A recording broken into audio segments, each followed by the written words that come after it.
So I tried my luck with reviewing a little while back, but it ended up with videos of very poor quality. But I decided to give it another shot, so let me know if you at least somewhat enjoy these kinds of videos. So here we go. Time for a short review of Rising of the Shield Hero, for the sole purpose of telling you, is it worth your time? So without further ado, let's get right into it.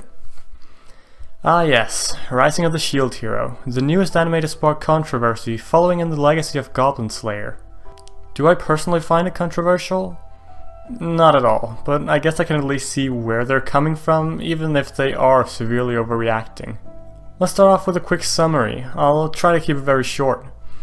Basically, your typical otaku named Naofumi gets transported into another world as the Shield Hero. Things are all fine until he finds out that the Shield Hero has a very bad reputation. As a result, no one really wants to team up with him. That is, until one person volunteers to help Naofumi, but this ends up in Naofumi getting royally screwed over. Now Naofumi is treated as an outcast and he has to use less than desirable ways to survive and level up. That's the basic premise at least. It's not revolutionary, but it's not entirely cliché.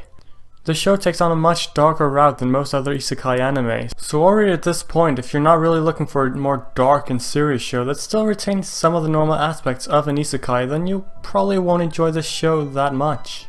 However, I personally like those kind of shows, and from what I've seen of the anime, it's actually really good. The amount of clichés is kept at a minimum, especially considering the history of clichés in isekai shows. The artwork is for the most part good, or at least kept to a decent level. The story itself is like a lot of other shows that tell about leveling up, but it's done very differently from, say, Sword Art Online, where the main character is overpowered from the start. It's done much more like Haito Genso no Grimga, where the main character starts off very weak and has to use underhanded tricks.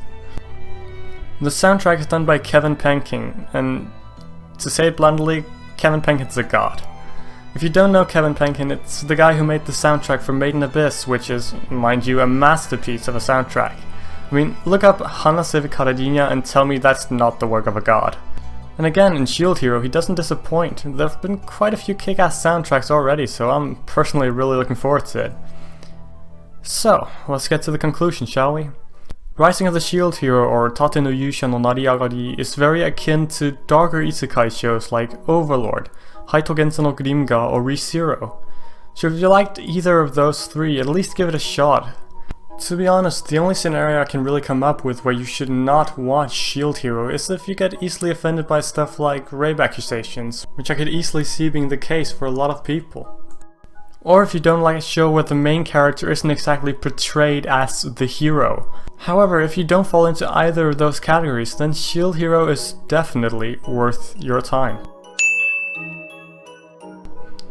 I would love feedback on these kinds of videos. I try to keep it very short as it's more like a recommendation than a review.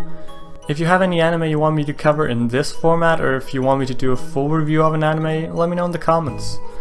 Anyway, that's about it for this video. If you enjoyed, leave a like, comment, subscribe, whatever you're feeling up to, and I'll see y'all in the next video.